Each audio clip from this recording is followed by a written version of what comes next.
What's up, mga kalasag? Nilabas na nga ang Final 12 ng Gilas Pilipinas, na magiging pambato natin sa gaganaping FIBA World Cup sa bansa. Ito na ang ikatlong appearance natin sa World Cup at may malaking chance para sa Olympics. Subalit kinakailangan ng Gilas Pilipinas ng dobling dedikasyon at puso para makamit ito.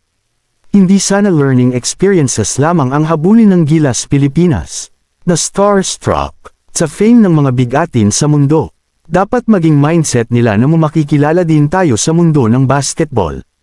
Ang Final 12 ay binubuo ng mga players na naging resulta ng napakaraming tune-up games na pwedeng tumapat sa mga halimaw sa mundo.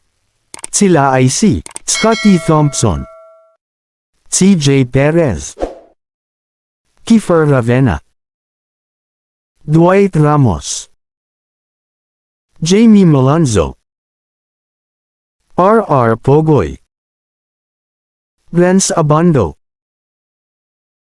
A.J. Edo, Japeth Aguilar, Kai Soto,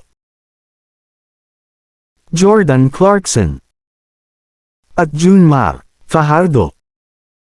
Ngayong buo na ang Final 12 ng Gilas Pilipinas. Ceasefire. Umuna tayo sa negatibong reaksyon sa basketball. Sama-sama together to wish and pray for the national team Gilas Pilipinas. Laban, puso, mabuhay, comment na. Ang opinyon ninyo ay mahalaga.